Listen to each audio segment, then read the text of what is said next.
Langsung saja kita buka Matius pasal yang pertama. Injil Matius pasal yang pertama. Kita lihat ayat yang ke-18 mulai. Judul perikopnya adalah kelahiran Yesus Kristus.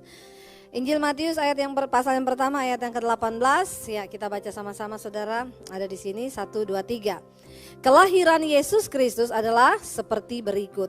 Pada waktu Maria, ibunya bertunangan dengan Yusuf, ternyata ia mengandung dari Roh Kudus sebelum mereka hidup sebagai suami istri. Sampai di situ dulu. Jadi kejadiannya dimulai ketika pada waktu itu Maria, ibu Yesus bertunangan dengan Yusuf ya.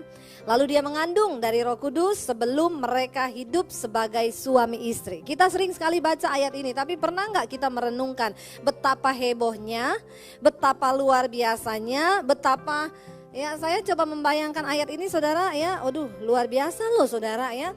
Belum hidup sebagai suami istri tiba-tiba hamil.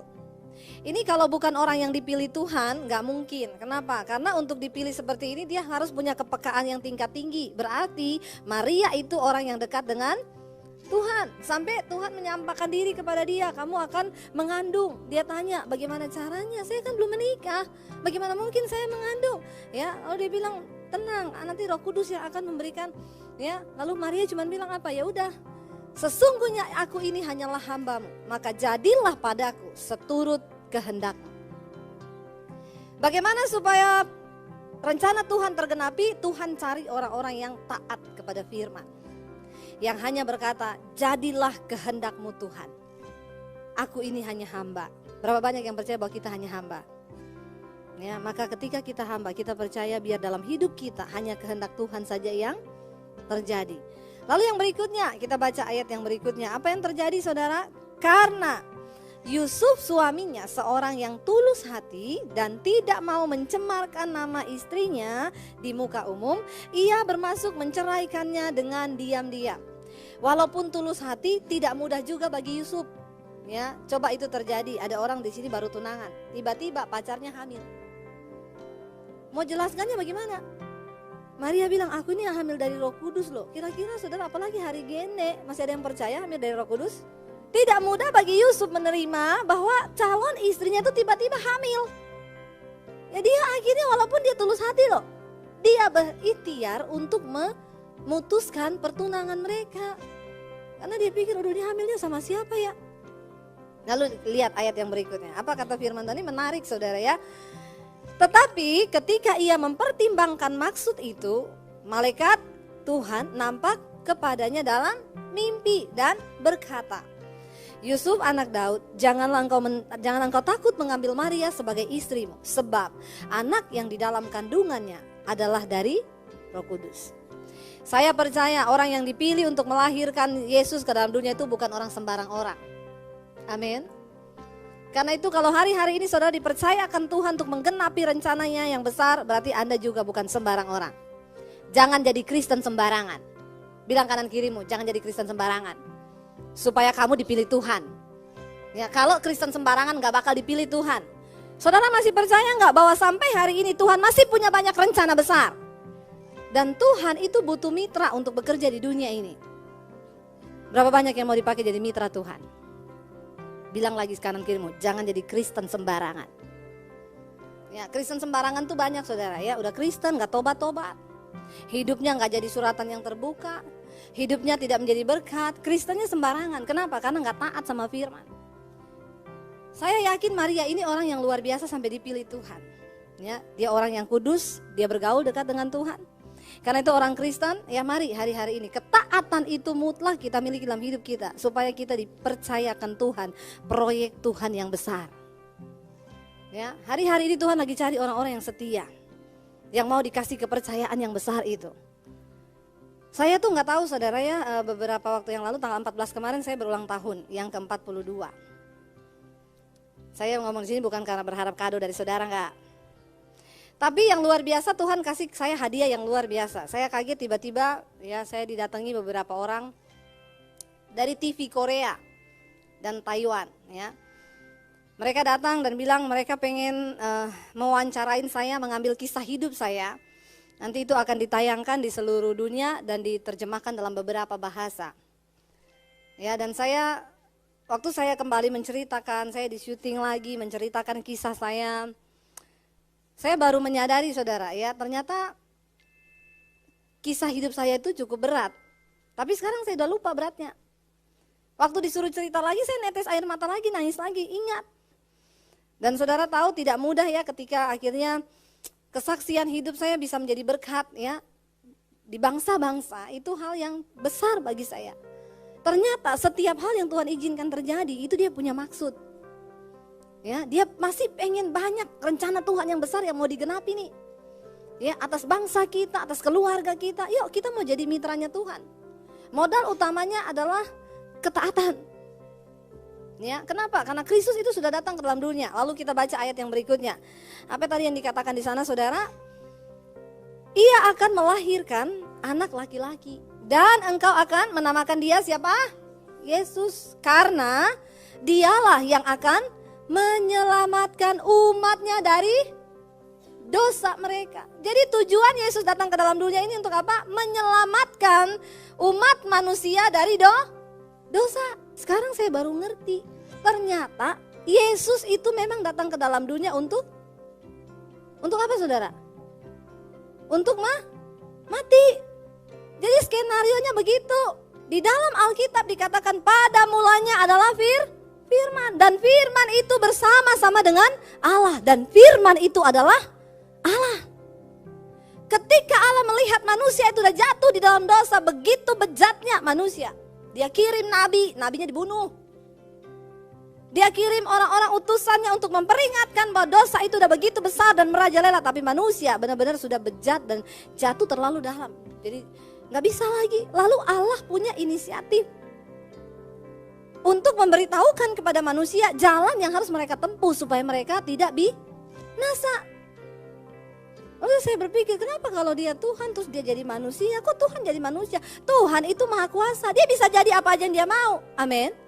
Masalah buat lo. Nah, saya begitu banyak pemikiran. Sekarang saya mau tanya sama saudara, misalnya nih saya lihat semut nih ya, dia di ujung sini mau jatuh.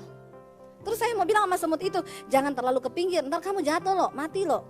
Dia bisa ngerti gak bahasa saya? Enggak. Jalan satu-satunya saya harus menjadi semut supaya saya bisa ngomong sama semut. Nah Tuhan itu akhirnya dia turun menjadi manusia lewat rahim Maria. Dia turun pun lewat cara yang natural banget. Dia tiba-tiba nggak turun dari langit kayak Ultraman, terus turun Superman, nggak gitu. Ya, lalu akhirnya dia disalibkan. Waktu kita nonton film tentang penyaliban Kristus, gregetan nggak saudara? Aduh, kok orang itu nyiksa Yesus itu luar biasa banget ya. Rasanya saya aja nonton itu kok Tuhan tuh tiba-tiba kan bisa saja saudara, tiba-tiba ada halilintar turun disambar semua itu tentara-tentara Romawi lalu gosong semua, bisa nggak? Bisa. Maunya kita manusia begitu. Tapi skenarionya Allah bukan begitu.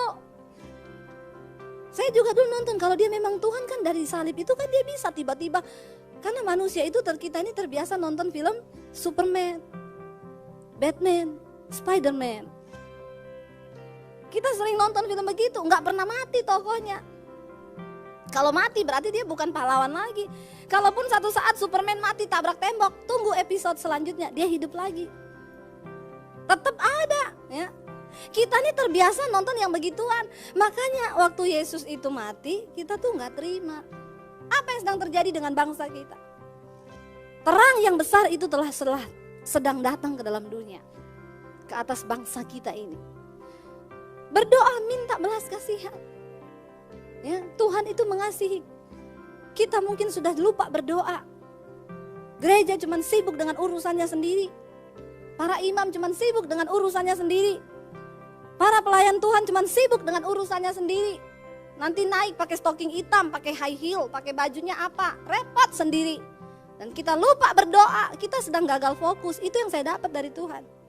Ketika saya sedang berdoa, saya ngerasain hati Tuhan. Tuhan bilang menangis buat mereka. Jujur, pernah gak kita menangis? Halo. Yang jemaat juga cuma jadi jemaat Kristen biasa-biasa aja. Jadi Kristen sembarangan. Gak pernah ada pertobatan. Datang dan pulang dari gereja, hidupnya gak pernah berubah. Yang bersinah tetap bersinah, yang najis tetap najis. Saya mau berdoa saudara. Mari kita buka mata rohani kita. Mari lihat keadaan hari-hari ini. Jangan jadi Kristen sembarangan. Amin. Karena Tuhan panggil kita ini jadi terang. Apa itu Natal? Dikatakan dia adalah akan lahir seorang anak laki-laki. Dan dia namanya Yesus. Yesus datang ke dalam dunia tadi dikatakan untuk apa?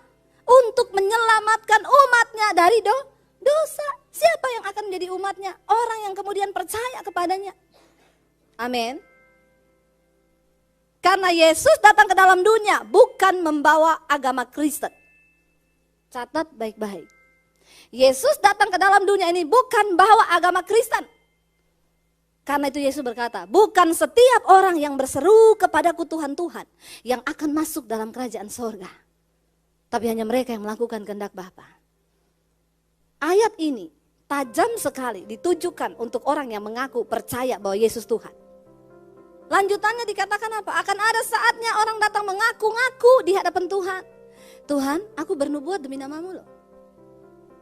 Ini kelasnya tuh udah tinggi Kristennya. Kalau dicatat yang jemaat biasa nanti kebanyakan, Tuhan aku tiap hari Minggu ke gereja loh demi namamu. Tuhan aku ngasih perpuluhan demi namamu loh. Tuhan aku ngasih persembahan demi namamu loh. Tuhan aku gini demi namamu loh. Ini yang kalangan udah tinggi nih. Yang tinggi aja belum tentu, apalagi yang biasa-biasa. Aku bernubuat demi namamu. Aku mengusir setan demi namamu. Aku membangkitkan orang mati demi namamu. Spektakuler gak ini saudara? Karunia-karunia luar biasa. Tapi Yesus dengan jelas berkata apa? Enyahlah engkau daripadaku, engkau sekalian pembuat kejahatan. Karena aku tidak mengenal engkau. Fokus Kristus datang ke dunia. Ayat tadi berkata, karena dialah yang akan membebaskan umatnya dari dosa. Jadi apa tujuan Tuhan datang ke dalam dunia ini? Untuk memerdekakan kita dari dosa. Makanya jadi Kristen, ayo kita berdoa supaya hidup kita ini terbebas dari dosa. Kalau Alkitab berkata kuduslah kamu sebab aku kudus, berarti kita bisa gak hidup dalam kekudusan? Bisa. Ketika kita mau, Tuhan gak cari orang yang mampu, karena kita semua gak ada yang mampu. Tapi Tuhan cari orang yang mau. Ketika engkau mau, maka kemampuan itu adalah bagian Tuhan yang akan dilakukan dalam diri kita. Coba kita lompat baca Matius pasal yang keempat. Matius 4 ayat 16 dan ayat yang ke-17. Saudara, kita baca sama-sama Matius pasal 4 ayat 16 dan 17. 1, 2, 3. Bangsa yang diam dalam kegelapan telah melihat terang yang besar. Dan bagi mereka yang diam di negeri yang dinaungi maut telah terbit terang. Wow, amin. Apa itu Natal? Kristus datang ke dalam dunia. Ayat ini berkata bangsa yang diam di dalam kegelapan telah melihat terang yang besar. Dan bagi mereka yang diam di negeri yang dinaungi maut. Berapa banyak orang meninggal sia-sia. Mereka pergi ke tempat yang tidak mereka tahu tujuannya kemana. Saudara, negeri ini sedang melihat terang yang besar itu. Mari kita mulai berdoa buat bangsa kita sungguh-sungguh. Mari mulai menangis buat bangsa kita sungguh-sungguh. Saya percaya bangsa Indonesia ini sedang ada dalam terobosan yang besar. Tuhan sedang memulihkan bangsa kita. Indonesia ini adalah bangsa yang sangat-sangat kaya. Dan sudah saatnya Tuhan mendengarkan doa kita. Ya, Tuhan angkat orang-orang yang takut akan Allah. Ya, tetapi setan tidak akan pernah senang, saudara. Tetapi kita semua yang ada di sini kita berdoa, saudara. Terus berdoa, terus berdoa. Bagian kita adalah berdoa. Dan doakan mereka-mereka yang hatinya masih tertutup oleh selubung sehingga mereka tidak bisa melihat terang kebenaran itu. Mari kita sama-sama terus berdoa. Jangan terpancing bikin status yang gak penting di Facebook. Doakan. Miliki belas kasihan Tuhan. Ya, itu hati Tuhan. Firman Tuhan bilang jangan kalah dengan kejahatan, tapi kalahkan kejahatan dengan kebaikan. Yesus datang ke dalam dunia ini membawa kerajaan Allah. Baca ayat yang ke-17. Injil Yohanes pasal 4 ayat yang ke-17 berkata apa? Sejak waktu itulah Yesus memberitakan, sama-sama 1, 2, 3. Bertobatlah sebab kerajaan sorga sudah dekat. Ingat ketika Yohanes Pembaptis disuruh untuk mempersiapkan jalan bagi Tuhan. Dia berseru-seru. Bertobatlah sebab kerajaan Allah sudah dekat. Bertobatlah sebab kerajaan Allah sudah dekat. Kunci untuk kita bisa mengalami Natal yang sesungguhnya dalam hati kita, nomor 1, bertobatlah. Bilang kanan kirimu, bertobatlah. Jangan bilang gini, saya kan udah Kristen, mau tobat apa lagi? Setiap hari kita harus hidup dalam pertobatan. Pendeta tiap hari harus bertobat. Tiap jam, tiap menit, tiap detik harus bertobat. Amin. Kunci kita bisa mengalami kerajaan Allah dalam hidup kita. Apa saudara? Roma 14 ayat 17 berkata begini. Sebab kerajaan Allah bukan soal makanan, bukan soal minuman, tetapi soal kebenaran, lalu damai sejahtera dan sukacita oleh Roh Kudus. Ketika umat sudah dibebaskan dari dosa, maka ini loh yang akan kita alami. Saudara tahu kerajaan Allah ini tidak akan pernah bisa engkau beli dengan uang. Sekaya apapun saudara, maaf, engkau tidak akan pernah bisa membeli hal kerajaan sorga dengan uangmu. Engkau tidak akan pernah bisa beli kebenaran.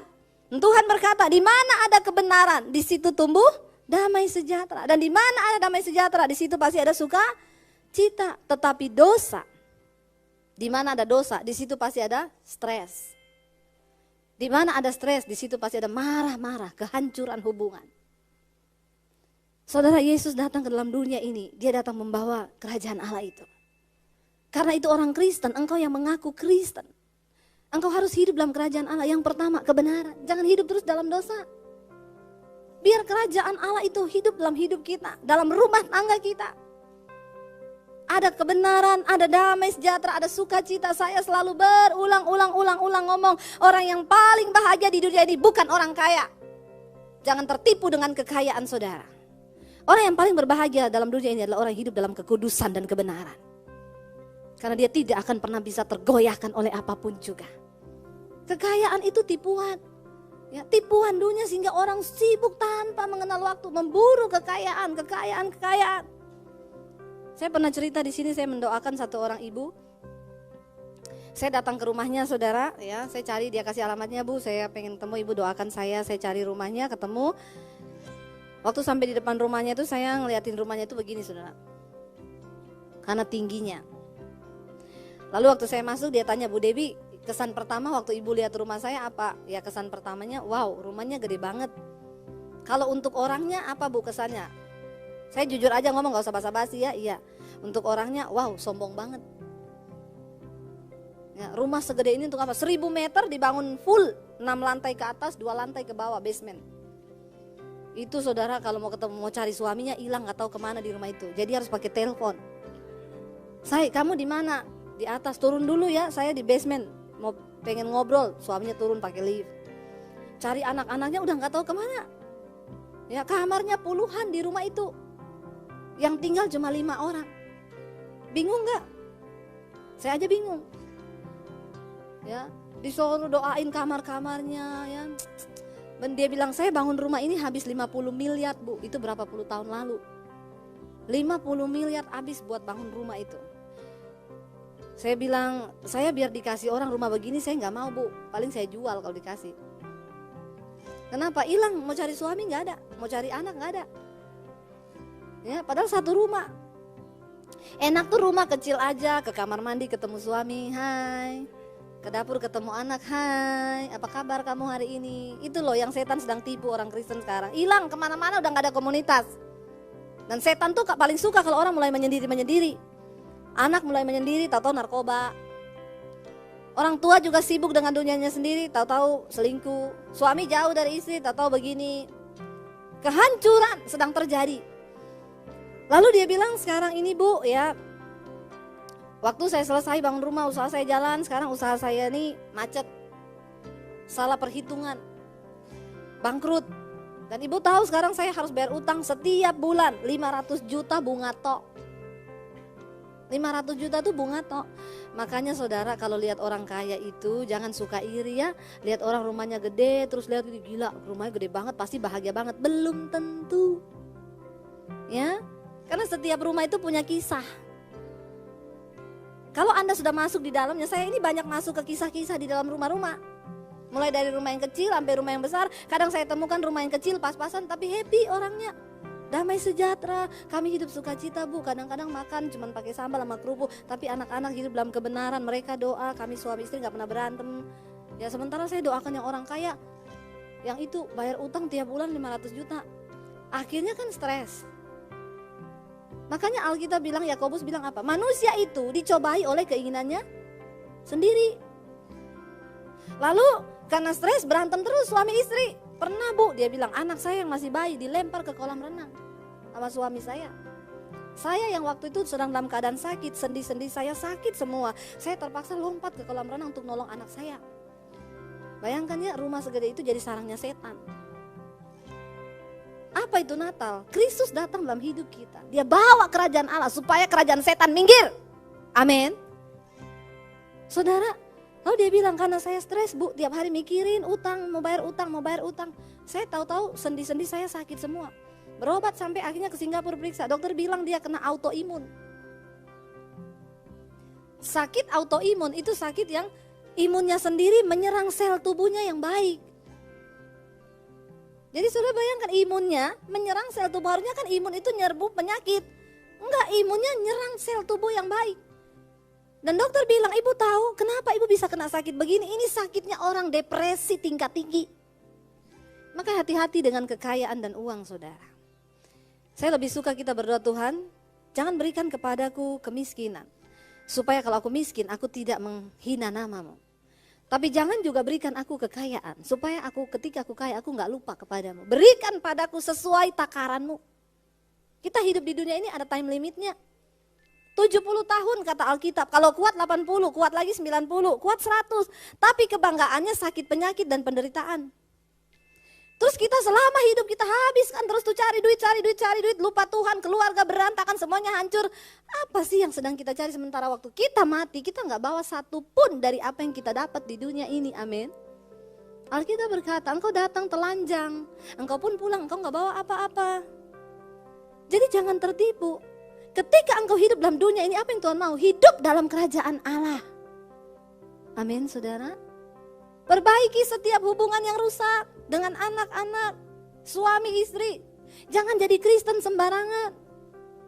Jadilah Kristen yang punya kualitas iman di hadapan Tuhan.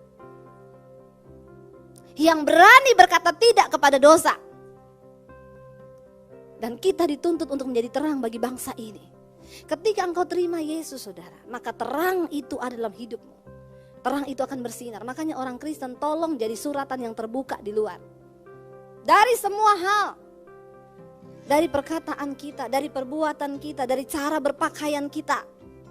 Jadilah Kristen yang benar-benar Kristen.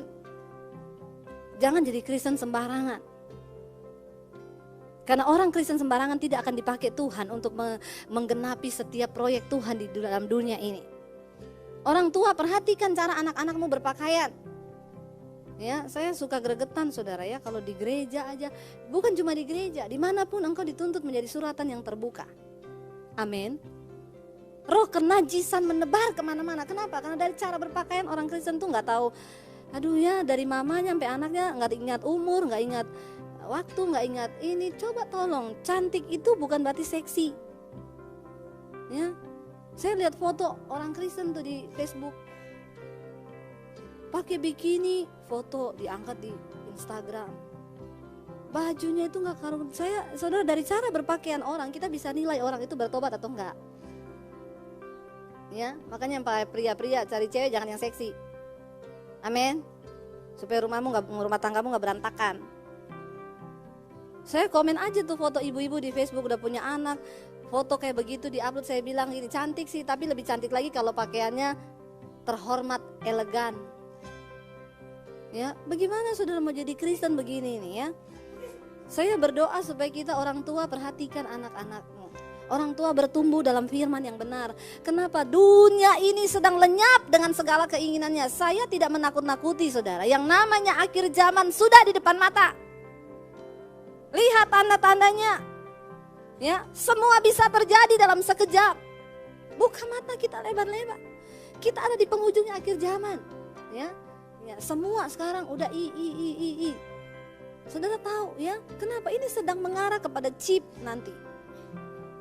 Ya, kalau udah chip ya kita nggak bisa apa-apa. Dan Alkitab bilang mereka yang pakai tanda itu, ya memakai tanda binatang itu, ya mereka tuh orang-orang yang binasa. Kita sedang ada dalam persiapan pengangkatan. Hanya orang-orang yang kudus yang akan diangkat Tuhan. Karena itu kuduskan hidupmu. bangun, minta kerajaan sorga penuh dalam rumah tangga kita. Minta kerajaan sorga penuh dalam gereja kita. Supaya kita gak gagal fokus hari-hari ini. Ya, menjelang akhir zaman saudara, orang akan terseret dengan keduniawian. Gak terasa, pelan tapi pasti. Yesus berkata, bertobatlah karena kerajaan Allah itu sudah dekat. Apa itu kerajaan Allah? Kebenaran, damai sejahtera, dan sukacita oleh Roh Kudus. 3 hal ini ketika engkau hidupi di dunia ini, engkau memiliki kebahagiaan yang sesungguhnya. Ketika dalam rumah tanggamu, suami istri ada kebenaran, anak-anakmu juga hidup dalam kebenaran, ya, maka di situ damai sejahtera. Kalau dalam rumah tanggamu hari-hari ini lebih banyak berantemnya daripada damainya, hati-hati, bukan kerajaan Allah lagi, udah banyak kerajaan setan. Karena dalam dunia ini cuma ada 2 kerajaan. Kerajaan Allah dan kerajaan setan. Kerajaan Allah apa? Kebenaran, damai sejahtera, sukacita. Kerajaan setan apa? Dosa, stres, marah-marah. Kebalikannya. Ayo saudara, jangan sampai waktu-waktu kita yang singkat di dunia ini kita habiskan cuma hidup bagi kepentingan kita, lalu hidup dalam dosa dan segala macam. Saya percaya kita semua punya time limit hidup di dunia ini. Waktu yang sisa tidak ada satupun yang tahu. Tapi Tuhan mau satu hal, supaya waktu yang sisa ini kita pakai untuk hidup bagi kepentingan kerajaan Allah. Dalam rumah tanggamu hidup damai, suami istri sayang-sayangan, anak-anak rukun bersama. Ya, kadang-kadang tapi manusia itu saya suka lucu ya lihat manusia itu saudara, nggak tahu apa yang diburu, ya nggak tahu apa yang dipusingkan, sampai hilang tujuan hidupnya, kehilangan. Ada ibu yang konseling sama saya, Bu saya ini stres banget sekarang, kenapa? Anak mau sekolah ke luar negeri, aduh tiap malam saya nangis, tiap malam saya pusing Bu, daripada stres suruh pulang anaknya, capek gitu aja kok repot. Benar nggak saudara? Gitu tanya pendeta. Kalau ibu tidak berani mempercayakan dia kepada Tuhan, kalau ibu rasa, akhirnya saya ketemu satu orang ibu kemarin, benar Bu, yang dulu saya pernah cerita ke ibu tuh anak saya kirim ke luar negeri, sekarang tiap malam dugem di sana. Kalau saya tegur dia nggak mau denger Bu, katanya ya begini nih kehidupan di sini mah. Apa sih yang sedang terjadi dengan hidup kita ini di dunia ini? Ya, kenapa harus sampai begitu? Ya soalnya Bu, kalau nggak sekolah ke luar negeri, semua juga orang-orang di sini anaknya sekolah ke luar negeri. Fokus kita ini lagi apa? Fokus kita ini lagi apa yang kita cari di dunia ini? Sampai akhirnya kehilangan hubungan, dia stres di sini mikirin anak-anaknya di sana dugem. Nanti pulang mungkin sudah tidak beriman lagi, ya, udah ikut New Age movement. Nggak ada yang tahu, tapi apa sih yang sedang dicari manusia di dunia ini saudara? Saya tuh suka lucu dan ketawa. Lihat orang makin kaya bukan makin pintar tapi makin apa ya? Bingung saya. Iya Bu, ya udah daripada ibu ini pulang. Yang penting itu imannya. Tidak ada satu pun yang akan kita bawa nanti mati. Dan setiap kita ini punya batasan waktu hidup di dunia ini, jadi jangan lupa diri. Amin. Ketika engkau masih diberikan batasan waktu hidup di dunia, ingat Tuhan. Ingat Tuhan, belajar bersyukur dari setiap keadaan hidupmu hari ini. Karena tidak ada alasan untuk kita tidak bersyukur. Jangan cuma karena ada masalah kecil, terus kita lupa Tuhan. Kita melupakan perkara-perkara kecil yang sebenarnya itu mujizat besar. Maaf saya mau tanya, berapa banyak di antara saudara yang masih mengucap syukur kalau engkau ke toilet bangun pagi engkau masih bisa buang air kecil? Berapa yang berkata Tuhan, terima kasih. Saya masih bisa buang air kecil, itu anugerah. Amin saudara. Berapa banyak kita yang bersyukur waktu kita buang air besar, Tuhan terima kasih. Karena ada banyak orang yang terbaring di rumah sakit dan mereka tidak bisa lagi melakukan hal-hal itu. Sering kita cuma lihat perkara yang besar-besar sampai kita ini stres, melupakan Tuhan. Saya kemarin baru ketemu satu orang bapak, stres banget mau persekutuan. Saya lihat nih bapak mukanya kok stres banget, nggak ada kerajaan Allah. Ya, lalu saya khotbah tentang penderitaan, saya khotbah tentang persoalan. Ya, Alkitab bilang pencobaan-pencobaan yang kamu alami di dunia ini adalah pencobaan-pencobaan biasa yang tidak melampaui batas kekuatanmu sebagai manusia. Berbahagialah orang yang bertahan dalam pencobaan, karena ketika dia sudah tahan uji, dia akan terima mahkota kehidupan. Ya, di dalam Yakobus dikatakan saudara, pengujian dan pencobaan. Pencobaan yang terjadi dalam hidup kita ini ada 2, ada yang memang ujian, ada yang karena godaan. Nah, kita harus bisa bedakan nih di sini. Yang Tuhan bilang berbahagialah itu orang yang diuji. Karena dia benar, diizinkan diuji. Tapi godaan, kita terjatuh dalam persoalan karena godaan, ini kita perlu bertobat. Amin. Tapi percayalah semua yang terjadi itu diizinkan Tuhan. Saya tadi pagi saksikan, kemarin saya pelayanan di satu Natal ketemu sama satu orang ibu. Waktu itu Dede cerita sama saya, Bu Debi, saya juga punya kesaksian cukup luar biasa. Papa saya itu Kristen, Bu, dulu, bahkan sudah terlibat dalam pelayanan. Terus kepahitan sama pendeta. Saudara jangan kepahitan sama pendeta. Saudara rugi kalau kepahitan sama pendeta, amin. Sama pendeta itu manis-manis aja, amin.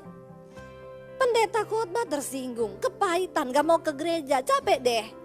Kita ini tugasnya di sini cuma beritakan firman. Anda mau dengar, Anda bertobat, Anda yang selamat, bukan saya yang selamat. Saya memang udah selamat, amin. Ya, Alkitab berkata firman Tuhan itu tujuannya apa? Menegur, menasehati, mengingatkan, merubah kelakuan. Jadi kalau ada pendeta khotbah, nggak usah terlalu ini mesti singgung-singgung saya. Kalau Anda tersinggung, puji Tuhan, berarti masih peka. Nah kalau nggak tersinggung itu yang saya bingung. Harus baptis lagi, agak lama rendamnya. Ya mungkin dulu kurang lama. Jadi saudara, dia bilang bapaknya kepahitan sama pendeta. Kepahitan sama pendeta, marahnya ke Tuhan, gak mau ke gereja. Berpuluh-puluh tahun gak mau ke gereja. Tapi untung loh kita tuh punya Tuhan yang baik.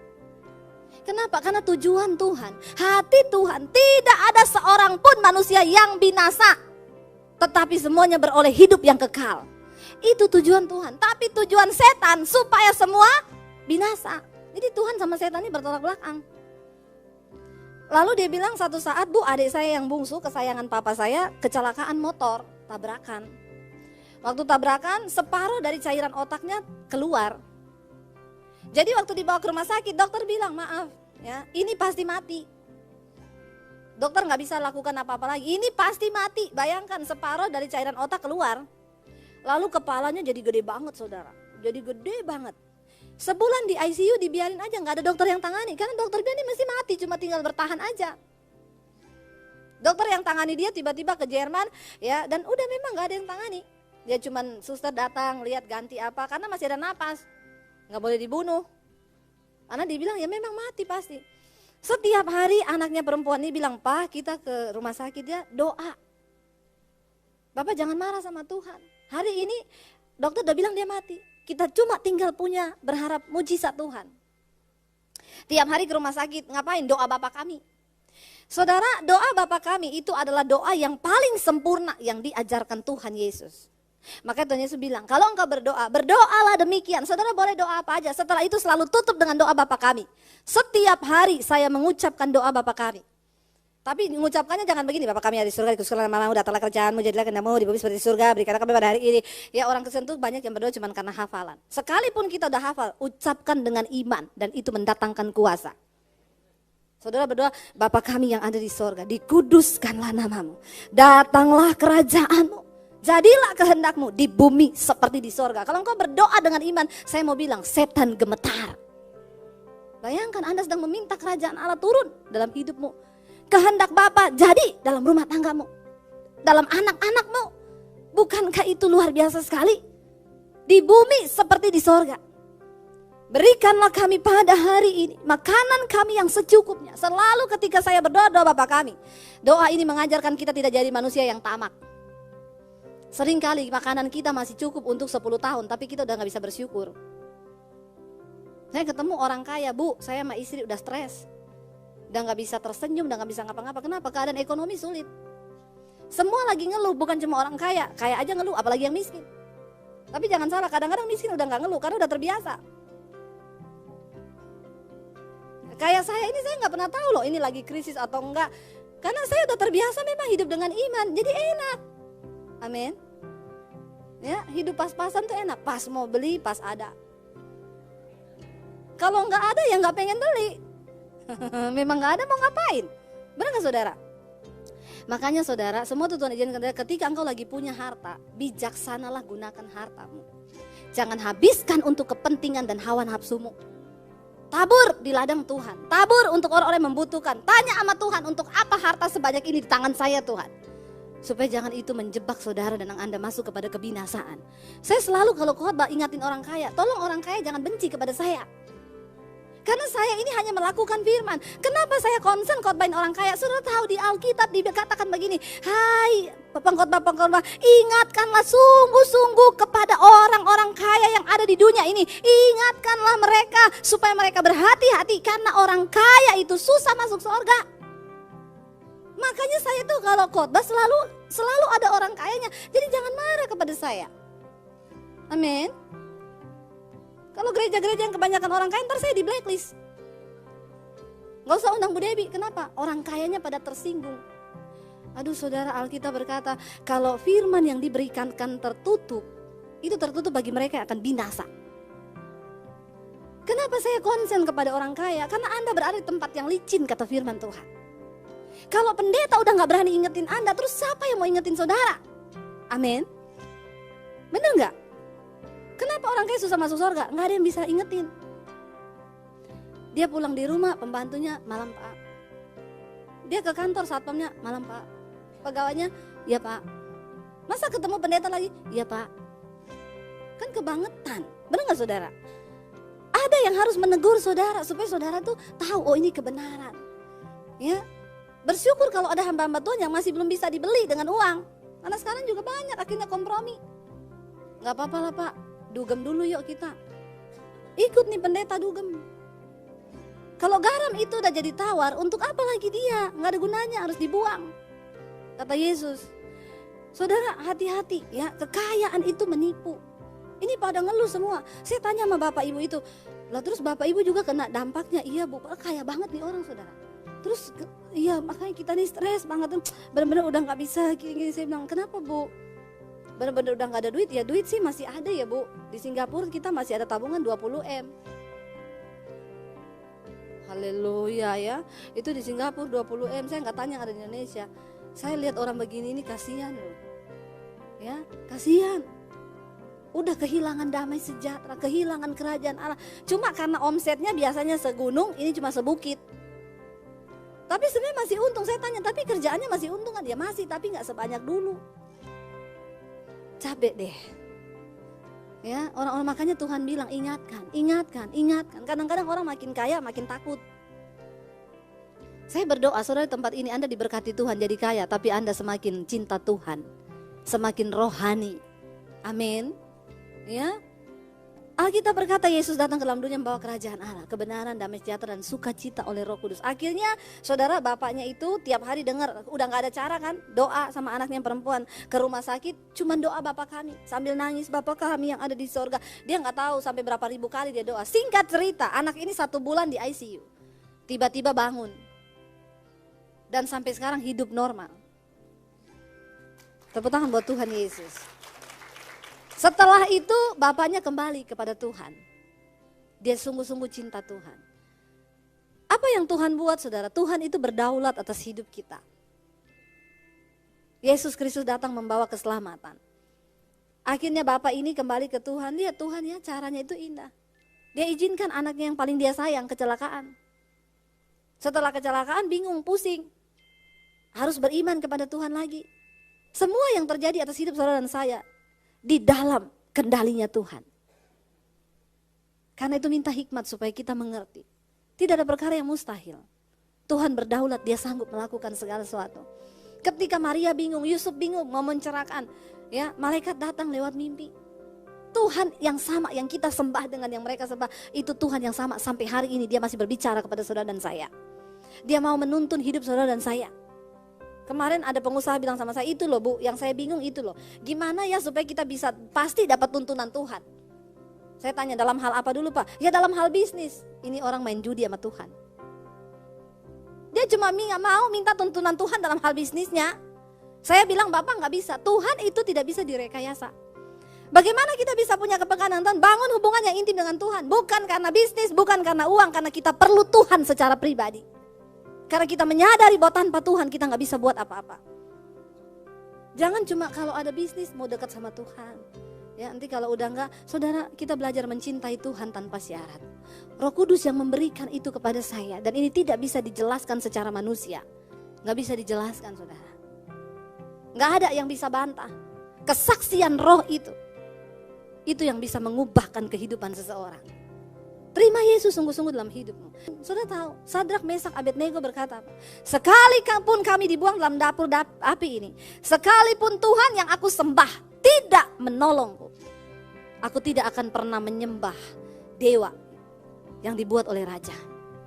Tuhan mencari iman Kristen yang seperti ini, yang berani berkata, sekalipun Tuhan gak tolong bisnisku, saya tetap cinta Tuhan. Sudah tahu, sebenarnya bagi Tuhan jawab persoalan kita itu semudah hanya Dia berfirman. Tapi yang menjadi sulit bagi Tuhan, mengubah sikap hati saudara dan saya. Karena itu seringkali kita diproses. Ketika proses ini tidak juga mengubah sikap hati kita, Anda akan terus diproses dalam hal yang sama. Sampai hatimu berbalik dan berkata, Tuhan, ini hatiku. Aku mau cinta Engkau dengan tulus. Sekalipun usaha saya, apapun yang terjadi dengan usaha saya, sekalipun saya gak lihat pertolongan-Mu, maka saya tetap mau cinta Tuhan. Saya ingat waktu rumah saya terancam diambil karena saya gak bisa bayar. Waktu itu saya juga berdoa begitu, Tuhan, setan dengar saya. Saya punya rumah, Tuhan baik. Saya tidak punya rumah, Tuhan tetap baik. Terus Anda mau apa, setan? Tadinya saya dipenuhi dengan intimidasi di pikiran, kasihan udah bersaksi di rumah, gak bisa bayar, gini. Saya bilang, setan dengar ya. Tadinya saya stres dengan tuduhan setan. Waktu saya stres dengan tuduhan setan, saya putar balikan firman. Tuhan lunasi rumah saya loh, kalau enggak Tuhan yang malu loh. Saya udah bersaksi ke Mbak, masa gak bisa bayar? Kan Tuhan yang malu. Kurang ajar gak saya? Padahal itu kepentingan saya, tapi saya bawa nama Tuhan. Ini penistaan. Ayat begini ini yang penistaan. Menggunakan ayat firman untuk kepentingan sendiri. Ya, Tuhan kalau saya gak bisa bayar rumah itu, Tuhan loh yang malu. Dalam hatinya Tuhan, ini kurang ajar banget ya. Roh Kudus bicara sama saya, selidiki hatimu, yang paling dalam, yang malu tuh Tuhan atau kamu? Saya nangis, netesin air mata, saya Tuhan yang malu. Tuhan tidak pernah malu, dan Dia tidak akan pernah bisa dipermalukan oleh apapun, sebab Dia Tuhan. Dari awal sampai akhir, Dia tetap yang mulia. Dia tetap yang maha luar biasa. Tidak ada satupun keadaan dari hidup kita yang bisa mempermalukan Dia. Yang ada kecuali kita nih yang sudah mengaku Yesus tapi hidup kita gak bertobat. Nah itu kita mempermalukan Tuhan, menyalibkan lagi Kristus. Waktu saya bilang begitu, Tuhan lihat sikap hatinya udah berubah. Mujizat terjadi, ada orang lunasin rumah saya 400 juta. Amin. Saudara, apa yang tidak, waktu saya udah gak minta lagi, waktu saya udah pasrah, saya udah bilang saya punya rumah Tuhan baik, gak punya rumah Tuhan tetap baik. Terus lu mau apa setan?